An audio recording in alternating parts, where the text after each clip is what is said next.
Bonsoir à tous, bonjour du moins. Alors ce soir, là maintenant, c'est l'étude de Ézéchiel 9, la neuvième étude du prophète Ézéchiel. En vérité, cette étude a été un peu retardée, je m'en excuse parce qu'il y a eu de l'opposition. S'il y a de l'opposition, c'est qu'elle est excessivement prodigieuse. Voilà, Ézéchiel va nous parler du sceptre de Jésus, de l'autorité de Jésus comme roi. Et c'est très caché dans le texte d'Ézéchiel. C'est un texte qui est souvent abordé dans les commentaires discrètement et on passe sur ce texte sans trop se mouiller, entre guillemets. Et le sceptre de mon fils, dit Dieu, le sceptre de Jésus. Le sceptre, c'est le bâton de roi, d'autorité, dont le patriarche Jacob avait parlé dans la Genèse à la fin de sa vie, au chapitre 49, lorsque Jacob est vieux et qu'il bénit ses enfants. Bénédiction, c'est entre guillemets, parce qu'en fait, il annonce ce qui va arriver sur la tribu d'Israël. Pour certaines, c'est des bénédictions qui sont plutôt des malédictions. Mais pour Judas, il lui dit de Judas, il sortira le lion de Judas, il sortira celui qui aura le commandement, la royauté, le sceptre sur toutes les nations. Et voilà que, soudainement, dans le prophète Ézéchiel, le Seigneur va en parler. Sans plus tarder, je voulais vous rappeler que pour ceux qui embarquent, c'est pas grave, le prophète Ézéchiel est un des prophètes les plus mystérieux, les plus difficiles de l'Ancien Testament. Et on a l'impression que Jérémie, Ézéchiel, Joël, Amos, tous les prophètes, qu'ils redisent parfois les mêmes choses. C'est vrai qu'il semble y avoir une redondance, si vous savez ce que c'est. Mais en vérité, lorsqu'on étudie la Bible, l'Ancien Testament, toute la parole de Dieu n'est absolument sans redondance. C'est même là la signature de Dieu. C'est-à-dire que tout ce qui semble être déjà dit, en fait, est dit un petit peu différemment et apporte un éclairage complémentaire qui permet de construire la révélation de Jésus-Christ dans l'Ancien Testament comme nous l'attendons. Et en vérité, que ce soit dans le tabernacle, de Moïse, dans l'Ancien Testament, chaque mot qui est dit est une pierre indispensable pour la construction globale et permet de tout équilibrer, tout justifier. Et rien n'est redit 2 fois ou 3 fois.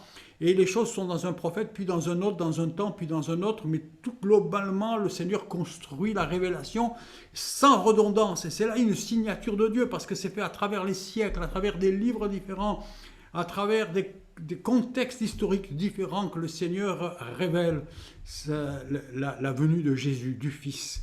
Et là, il va nous parler du sceptre de son fils, dans un contexte très bizarre, vous allez le voir. En vérité, il ne va pas y être question de Jésus directement, il va être question de la chute des rois d'Israël, et Jésus sera présenté comme le négatif de cette image, c'est-à-dire tout ce que ces rois n'ont pas été, Jésus viendra le remplacer.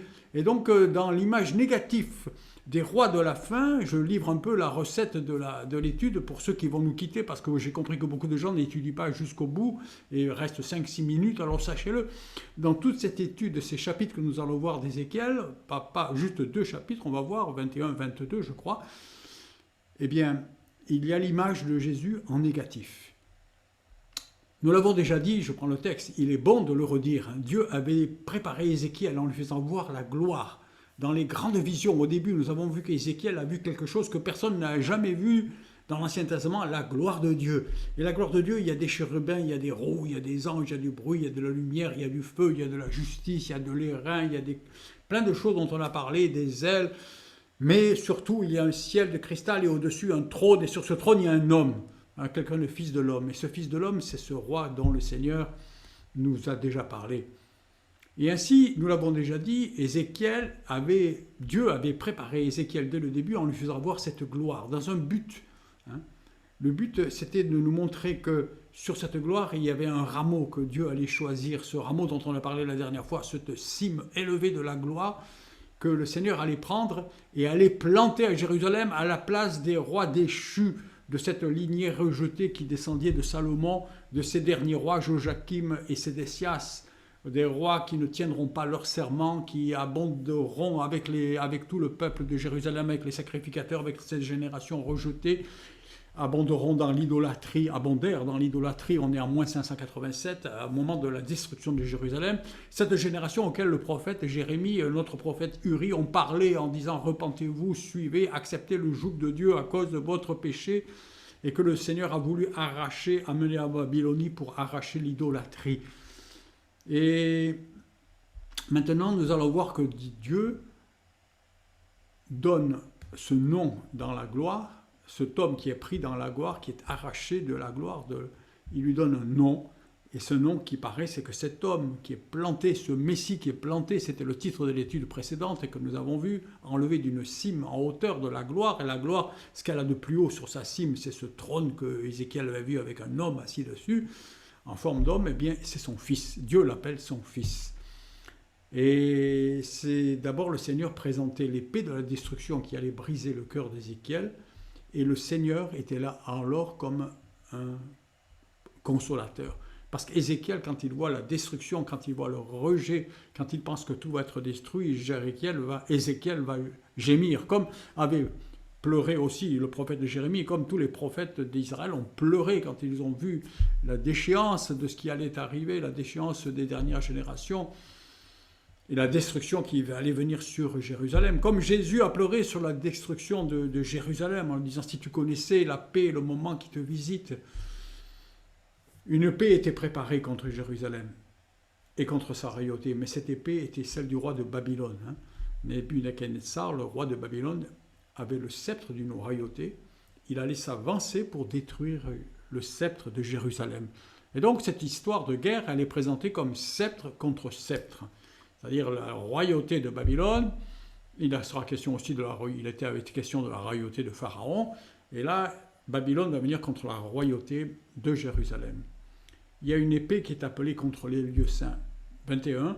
Et la parole de l'Éternel me fut adressée en ces mots. Fils de l'homme, tourne ta face vers Jérusalem et parle contre les lieux saints. Prophétise.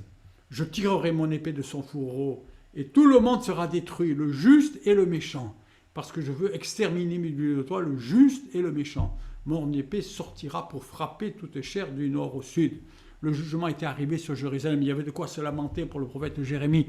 Et on est très surpris de voir que la destruction venait sur le juste comme sur le méchant. Et c'est pour ça qu'il y a eu tous ces chapitres de préparation que j'ai un peu sauté là. On les a peut-être abordés. Peut-être reviendrai-je, mais à cause de l'opposition que j'ai eue cette semaine, je n'ai pas pu vraiment élaborer la prédication, l'étude biblique 8 petit b. Mais dans la 8 petit b, dans les chapitres 19, 20 qui ont précédé, on voit que le Seigneur avait annoncé que seulement les justes qui pratiquent la justice seront sauvés.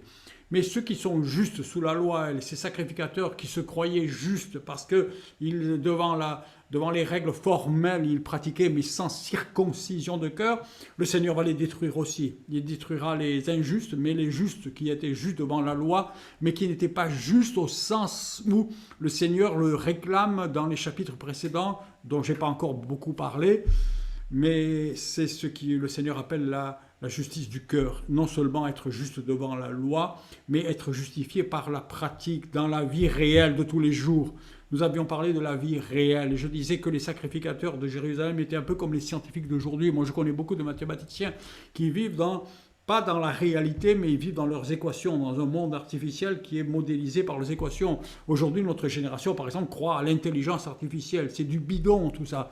C'est une sorte de religion qu'on se fait, on croit à des choses, mais la vraie vie, elle est différente. Et le Seigneur mettait en garde, il disait, dans l'Ancien Testament, le Seigneur disait au chapitre 19 et 20, ceux qui seront sauvés, ceux qui échapperont à la destruction, à la colère, ne sont pas ceux qui sont formellement justes devant la loi, mais ceux qui étant justes, pratiquent dans la vie réelle, dans la vie concrète, dans la vie de tous les jours, la justice et le jugement. Et il y avait une liste de 14 points précis par rapport aux parents, par rapport aux pauvres, par rapport aux malheureux, par rapport à tout ce qu'exige la loi quand elle est dans le cœur. Et là, le Seigneur disait même les justes, ceux qui sont simplement justes, eux seront exterminés. Tout ce monde sera exterminé. Hein. Voilà, bon. Et il y avait des gémissements du prophète. Le prophète gémissait à cause de ça. Les coups d'épée allaient dépasser les premiers désirs et le prophète pleurait sur tout ce peuple et sur ces lieux saints et surtout sur l'espérance messianique, l'espoir porté par Jérusalem pour la bénédiction du monde entier. Jérusalem, comme aujourd'hui, comme l'Église aujourd'hui, elle portait l'espérance du monde. Le Messie, c'était l'espérance, la bénédiction d'Abraham, qui était une bénédiction qui devait atteindre toutes les nations. Elle était essentiellement supportée par la venue du Messie. Et voici qu'en rejetant, en détruisant Jérusalem, en faisant périr les justes, tout s'effondrait. Et l'espérance messianique s'effondrait. Il y avait vraiment de quoi pleurer. J'ai un petit peu le soleil dans les yeux, vous voyez, ça arrive. Voilà. tout allait être détruit, il y avait de quoi. Et la terre allait se retrouver dans le chaos, le même chaos que le second verset de la Genèse. La terre était en chaos, elle était informe et vide. Informe de la volonté de Dieu, vide de sa présence. La terre informe et vide, ça veut dire vide de la volonté de Dieu, vide du plan de Dieu. Pas de forme, pas de but, pas de projet, plus rien. Le plan de Dieu échoué, détruit. Et Dieu qui se retire, nous avons vu la gloire s'est retirée, vide de sa présence. Il y a vraiment de quoi gémir. Et le Seigneur dit, toi, fils de l'homme, gémis. Gémis. Il y a de quoi gémir. Mais il y a une réponse du Père qui est rassurante. Et voici la parole de Dieu, elle dit, l'épée va venir. Vous voyez, fils de l'homme, prophétise. Ainsi parle l'Éternel, l'épée, elle est aiguisée, elle est polie. L'épée, c'est Babylone qui vient à cause des jugements. Et c'est les jugements qui vont venir sur le monde. Et tous les hommes sans Dieu, les hommes sans forme et vide dans leur cœur, sans la forme de Dieu, sans le plan de Dieu, l'épée des jugements va venir. Vous savez que lorsque Jean-Baptiste appelait au baptême, les religieux venaient à lui et Jean-Baptiste leur disait, mais qui vous a appris à fuir la colère à venir ? Parce qu'il savait qu'une épée venait, mais il n'acceptait pas la forme de Dieu, il n'acceptait pas la vraie repentance. Ainsi, l'épée vient, mais il y a une promesse, une réponse qui est rassurante du Père, qui est susceptible de rassurer Ézéchiel et l'homme de Dieu, en lui disant « T'inquiète pas, tout n'est pas perdu ». Et là, cette réponse, vous allez voir, elle est délicate à analyser. Je vais prendre un peu de temps, on ne va peut-être pas faire grand-chose de plus dans cette étude, mais c'est tellement beau.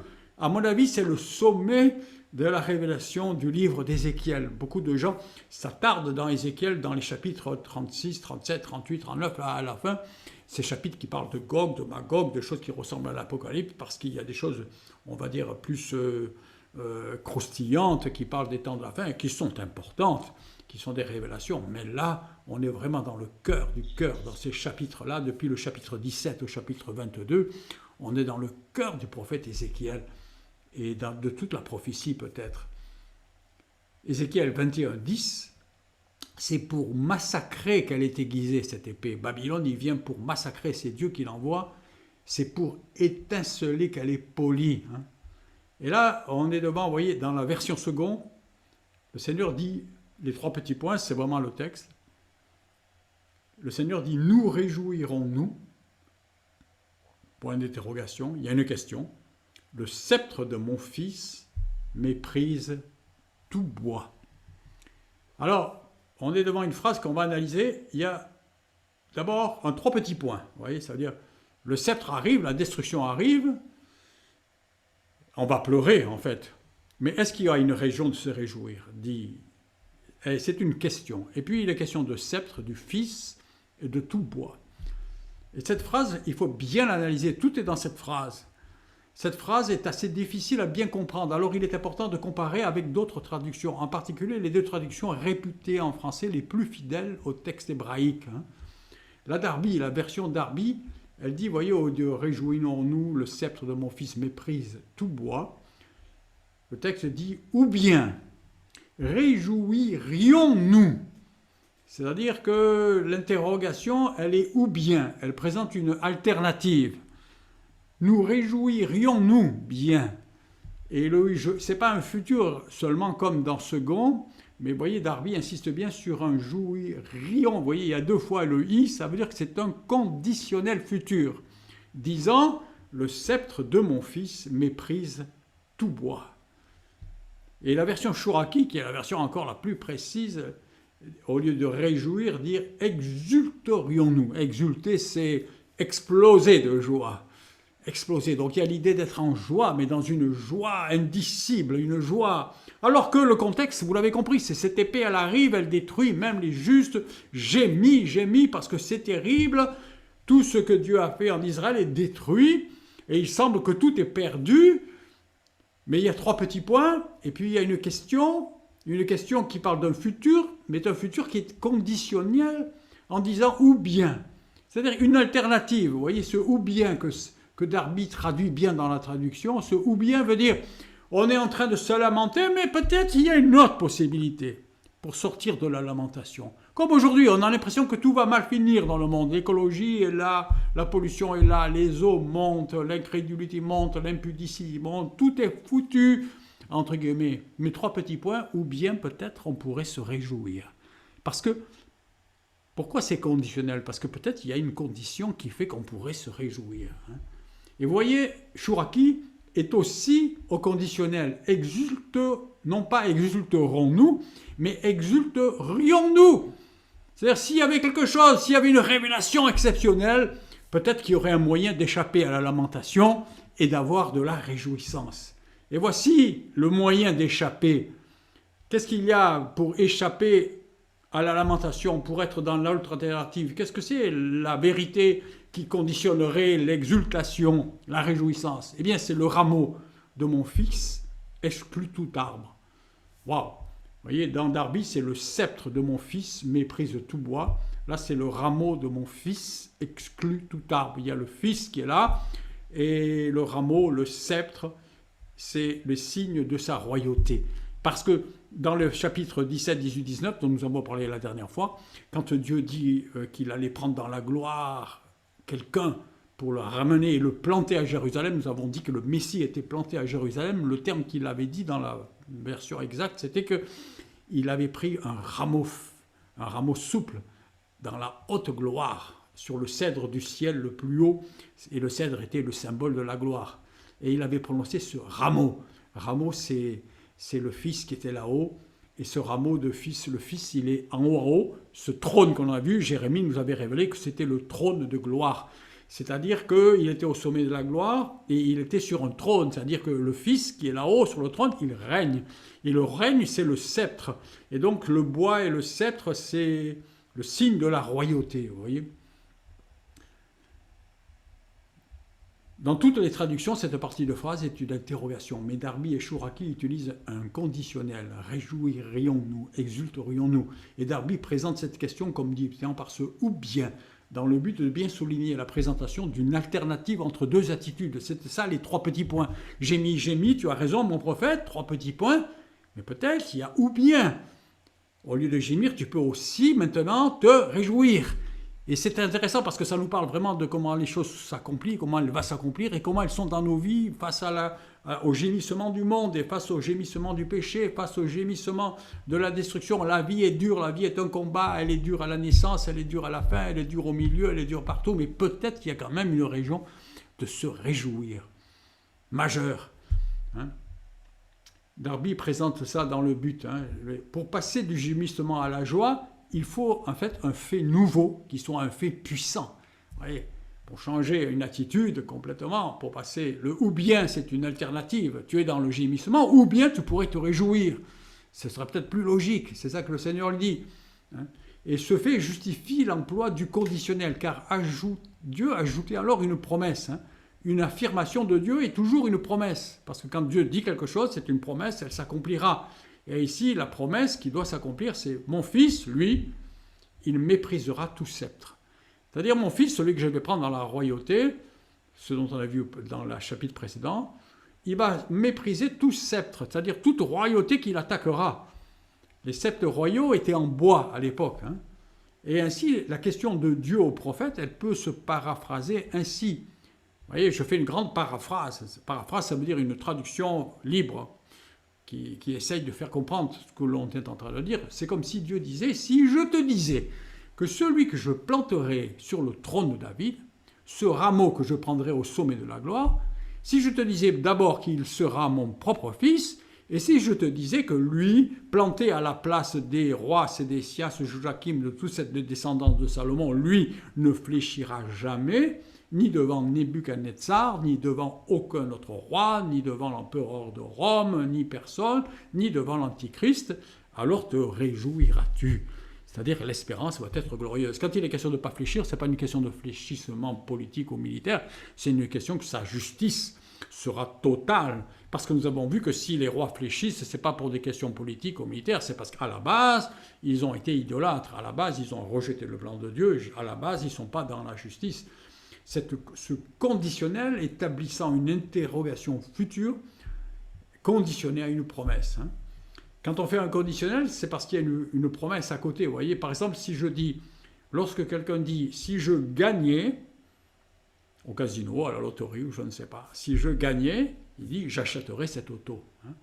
L'hypothèse est si je gagne. Hein. Et l'acte futur, c'est l'achat. Hein. Et c'est en cela que la forme est un conditionnel. L'accomplissement, c'est conditionnel. C'est se réjouir. Nous nous réjouirions, nous. L'accomplissement, il est lié à une hypothèse, une certitude, je gagnerai. Hein. J'achèterai, plutôt ici. Cette hypothèse est formulée par Dieu. Hein. Et donc, elle est en fait une promesse. Hein.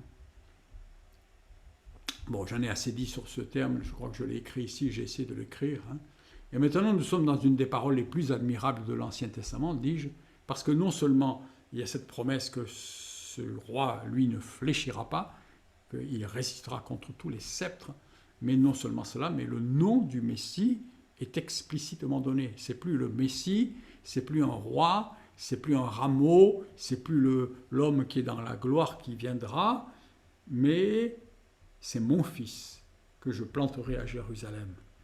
C'est mon fils. Et ce fils qui viendra, lui, il ne craindra aucun bois. C'est-à-dire, il n'aura peur, il résistera devant tous les sceptres de toutes sortes humains, devant le diable, devant l'autorité du diable, devant les rois, devant les tentations, devant le roi de Babylone, devant Pharaon, devant les Philistins, devant Rome, l'Antéchrist. La royauté du Fils allait résister à tout. Et nous comprenons, vu la situation du moment, que cela voulait dire que ce Fils sera élevé, pris sur le plus haut cèdre de la gloire de Dieu, c'est-à-dire au sommet de ce qu'il y avait de plus glorieux, le trône vu par Ézéchiel dans ses grandes visions. Ce Fils serait un roi et un sacrificateur parfait dans sa justice et dans sa vie.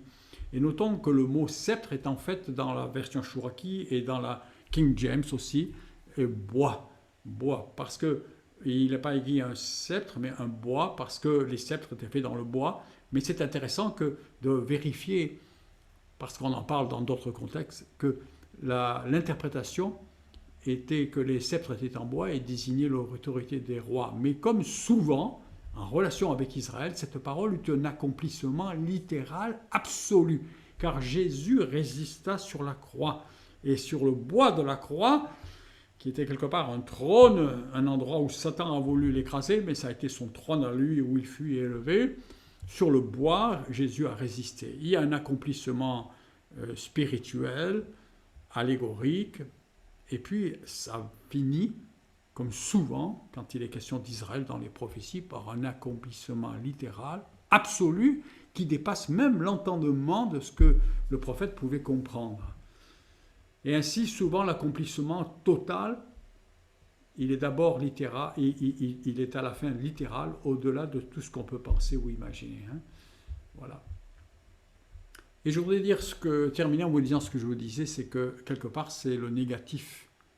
Le Fils est décrit ici par son négatif.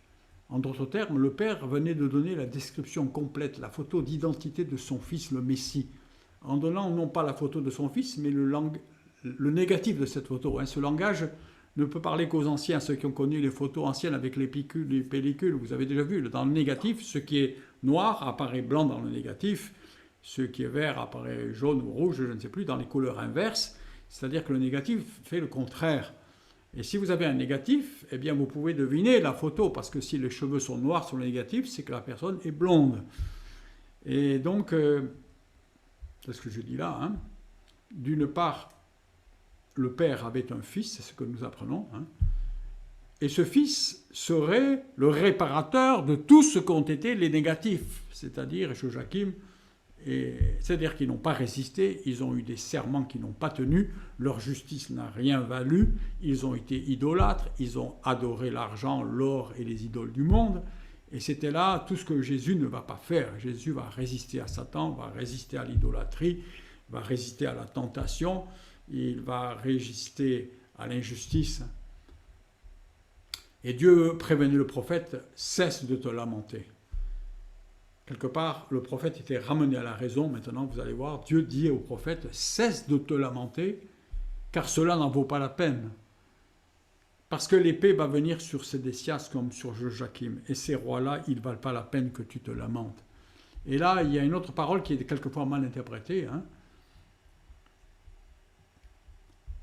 Au Ézéchiel 21, 11, on l'a donné à polir pour que la main la saisisse, l'aiguise du roi de Babylone qui vient pour massacrer, pour amener la main de celui qui massacre.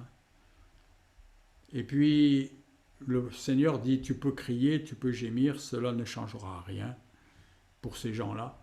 Crie, gémis, fils de l'homme, car elle est tirée contre mon peuple, contre tous les princes d'Israël. Ils sont livrés à l'épée avec mon peuple, frappe sur ta cuisse. Oui, l'épreuve sera faite. L'épreuve, c'est-à-dire le choc, et ils sont écrasés. Il sera fait la preuve qu'ils ne résisteront pas. L'épreuve sera faite. Et que sera-ce si ce sceptre qui méprise tout est anéanti? Pourquoi ce sceptre méprise tout? C'est parce que Jérémie et Sédécias, nous l'avons vu, les deux derniers rois de Juda, Joachim puis Sédécias, qui régnèrent chacun 11 ans, avec Joachim qui a régné 3 mois, qui a été déporté au milieu. Toute cette lignée s'est moquée de Dieu, s'est moquée de tout. Elle s'est moquée de Babylone et elle a tout méprisé. Elle a méprisé les engagements. Elle ne les a pas méprisés sur la base de sa justice véritable. Elle les a basés sur son mépris parce qu'elle se pensait être en la royauté de Dieu, que Dieu allait les soutenir quoi qu'il arrive. Ils étaient dans le péché, ils sacrifiaient leurs fils, ils étaient idolâtres, ils étaient impudiques, ils faisaient des crimes et des choses horribles.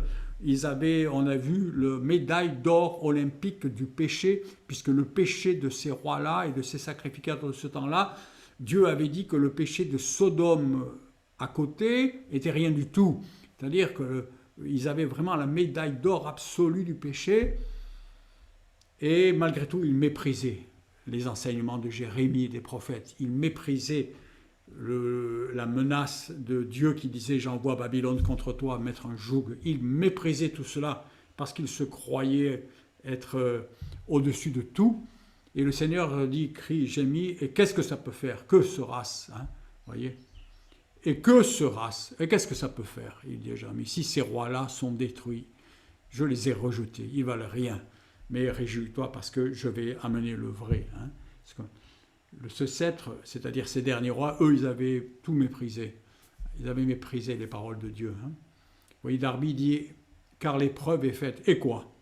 Et quoi? Et même si ce sceptre méprisant n'existe plus, même si Jérusalem tombe, même si les rois tombent, même si le temple tombe, et quelque part, c'est ce qui trouble des chrétiens. Des chrétiens aujourd'hui dans le monde disent dans les temps de la fin, la morale tombe, la grande église institutionnelle elle peut tomber, les églises se vident, il n'y a plus personne qui va à la messe, il y a alors qu'est-ce qu'il arrive? Et Dieu dit, et que sera-ce? Et qu'est-ce que ça peut faire? Moi je donne mon fils, c'est une autre chose. Il y a des choses qui vont tomber, mais moi je fournis, je produis, Jéhovah Jireh. Quand Isaac avait dit à son père, mais il manque l'agneau, oui cet agneau, Dieu, Abraham avait dit Jéhovah Jireh. On a nommé ce Dieu Jéhovah Jireh. C'est le lieu où Abraham avait trouvé l'agneau que Dieu avait pourvu pour le sacrifice. Et de la même façon, Dieu va pourvoir par son Fils. Hein. Merci Seigneur. Et toi, fils de l'homme, prophétise et frappe des mains, que les coups de l'épée soient doublés, soient triplés. L'épée doit les poursuivre, pour jeter l'effroi dans les cœurs, pour multiplier les victimes. À toutes les portes, je les menacerai de l'épée. Elle est faite pour étinceler, aiguiser. Et toi, dirige-la de tous côtés, ton tranchant, à cette épée. Il y aura pas de grâce. Ils étaient allés au-delà et le jugement était venu sur eux. Et puis, on voit quelque chose, on termine là-dessus, il y a le roi de Babylone qui doit venir. Et le roi de Babylone, il cherche son chemin. Il est appelé par Dieu pour détruire, pour être la destruction. Alors je suis au soleil et à l'ombre, et la caméra, je ne sais pas ce qu'elle fait. Elle fait apparaître surtout mon pilo vert et pas mon visage, mais vous avez ma voix. Et un peu le bout de mon nez, ça doit suffire. Dans cette situation, nous sommes à nouveau face à des paroles prophétiques qui ont une dimension pour tous les temps. Il va parler de la venue de Babylone. Et cette venue de Babylone pour détruire va nous parler de la venue de l'Antichrist, de Gog et de Magog, et aussi de la destruction de Jérusalem. dans cette année du prophète Ézéchiel. Je rappelle que Jérusalem, c'est en moins 787, hein, que les choses vont aller très mal. On l'a déjà dit souvent. Et nous sommes dans cette situation qui va parler à la fois des deux temps. Vous allez voir, on va lire un texte surprenant. Dans cette section, nous sommes à nouveau face à des paroles prophétiques. Pour les comprendre, nous devons d'abord dégager les deux points forts qui y sont annoncés. Il manque un L là.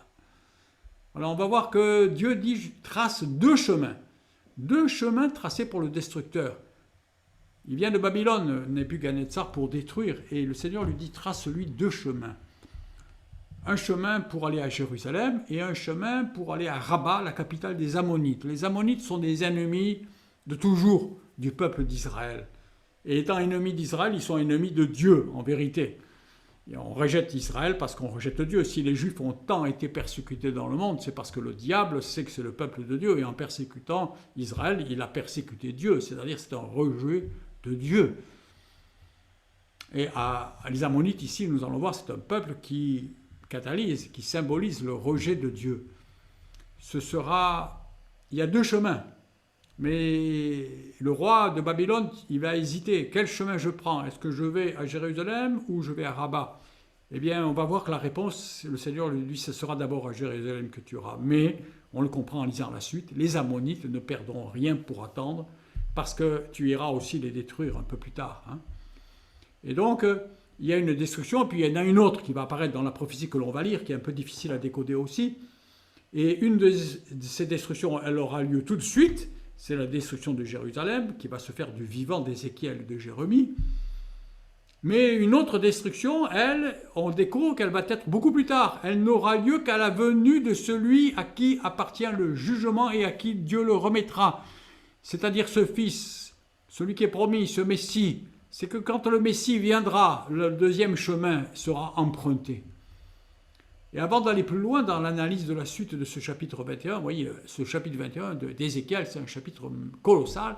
Notons donc que s'il est bien vrai que le roi de Babylone n'avait envahi que la ville de Jérusalem, mais, ouais, ma phrase est difficile. Notons que si le roi de Babylone avait pas seulement envahi Jérusalem, mais on le sait, il avait envahi toute la région, tout le Moyen-Orient, hein. Toutes les régions entre l'Euphrate et le Nil. Hein. Et au passage, il avait certainement envahi les villes d'Ammon et la ville de Rabat. Hein. Mais la seconde partie de cette prophétie, elle met en exergue un parallèle entre Jérusalem et Rabat, la capitale des Ammonites, de manière étrange, comme étant deux villes, deux nations, Juda et Ammonite, occupant la même place dans la colère de Dieu, mais à deux périodes historiques éloignées. Autant le dire, lisez les textes, les notes si vous voulez, que vous pouvez trouver en ligne. Hein. Mais d'une façon générale, ce que nous cessions de dire, c'est qu'il va y avoir deux chemins, un pour tout de suite, du temps d'Ézéchiel-Jérémie, un pour plus tard, dans les temps eschatologiques, c'est-à-dire les temps du retour de Jésus, les temps que nous allons vivre. Et la Babylone aura dans ce temps-là un autre nom, ce sera la Grande Babylone. Et Jérusalem, avec ses rois idolâtres et ses sacrificateurs idolâtres, aura un autre nom, les fils d'Ammon, de façon symbolique. Et dans l'Apocalypse, ce sera la grande prostituée. La prostituée, c'est celle qui est, comme Jérusalem, prostituée vers les faux dieux, vers les idoles. Hein. Ainsi, lisons-le finalement. Je vous ai fait un suspense préparatif, je ne sais pas si vous a préparé, si vous êtes encore là d'ailleurs. La parole de l'Éternel me fut adressée en ces mots, « Fils de l'homme, trace deux chemins pour servir de passage à l'épée du roi de Babylone. Tous les deux doivent sortir du même pays, de Babylone. Marque un signe, marque-le à l'entrée du chemin qui conduit à une ville. Tu traceras l'un des chemins pour que l'épée arrive à Rabat, et tu traceras l'autre pour qu'elle arrive à Juda, à Jérusalem, ville fortifiée. » Et puis 21, car le roi de Babylone se tient au carrefour, à l'entrée des deux chemins, et pour tirer des présages. Il secoue les flèches, il interroge les séraphins, il examine le foie. C'était une façon que les sorciers avaient, les magiciens, d'analyser les choses. Le sort qu'il y a dans sa droite désigne Jérusalem. C'est-à-dire que le hasard, entre guillemets, Dieu va le piloter et va conduire. Vous voyez, le roi de Jérusalem, il ne sait pas où aller. Où vais-je détruire d'abord? et le Seigneur le conduit à Jérusalem. Hein. Le sort, c'est-à-dire le dieu hasard, est contrôlé par Dieu. Einstein disait, le hasard n'existe pas, le hasard c'est Dieu qui se déguise. Hein. Je crois que dans un pays comme en Israël actuellement, et comme dans d'autres pays, quand il y a des élections et que c'est moitié-moitié, c'est 50-50, qu'est-ce qui fait balancer d'un côté ou de l'autre? C'est le hasard. C'est le hasard, mais c'est Dieu qui pilote ce hasard, c'est Dieu qui contrôle. C'est un des moyens que Dieu a de contrôler l'évolution, la théorie du monde, toutes choses. Quand on ne voit pas la main de Dieu, on dit c'est le hasard, mais derrière ces choix au hasard, pourquoi quelque chose tombe à droite plutôt qu'à gauche? Eh bien là, il était là, il choisissait, et puis c'est ce hasard qui a conduit le roi de Babylone à aller vers Jérusalem. C'est ce qui pourrait réconcilier les partisans des théories d'évolution dans lesquelles des mutations, des choix sont faits par le hasard. Hein. Eux ne voient que des faits hasardeux, mais lui, Dieu, lui, qui se souvient du péché de Jérusalem et oriente la machine mais Jérusalem, militaire vers Jérusalem. Hein. Combien de fois des accidents, des petits incidents ont changé l'orientation de plusieurs vies, de nations. Hein. Quelqu'un dira, la guerre mondiale n'a tenu qu'à un cheveu. Il aurait suffi que l'archiduc François-Joseph ne fut pas assassiné en Sarajevo en 1914. Il aurait suffi que l'assassin rate sa cible pour que la première guerre mondiale fût évitée. Mais ce cheveu, ce n'était pas le hasard, c'est Dieu qui le voulait. Il était placé là par Dieu et Dieu le plaçait pour un jugement. Et vous voyez, il est dit de là, il ne voit, ces Babyloniens, que des vaines divinations. Mais lui, il se souvient de leur iniquité et Dieu conduit les enfants de Babylone à Jérusalem à cause du péché de Jérusalem. La marche dans le péché est toujours croissante. C'est pourquoi ainsi parle le Seigneur l'Éternel, parce que vous vous rappelez le souvenir de vos péchés en mettant vos transgressions à nu par vos actions. Jérusalem rappelait toujours son péché. Hein. Et au temps de l'eschatologie, nous en parlerons la prochaine fois, parce que l'heure a tourné, le soleil m'aveugle, mais une deuxième fois, le Seigneur va appeler Babylone. Et une deuxième fois, il prendra cette fois-ci le chemin de Rabat, c'est-à-dire de toutes les nations idolâtres, pas seulement de Jérusalem, mais il prendra le chemin de toutes les nations. Et là, il est question, dans cette symbolique de Dieu, de Babylone dans le sens de l'Apocalypse, de la nouvelle Babylone. Et Jérusalem, c'est dans le sens de la prostituée de la fin des temps. Cette prostituée dont l'Apocalypse parle dans les chapitres 17 et 18. Je vous dis à la semaine prochaine. Si on n'aura pas le temps de l'étudier, vous lirez les notes. C'est quand même vraiment passionnant. Que le Seigneur vous bénisse et à bientôt. Et je cesse cette vidéo en cessant de partager. Et on quitte.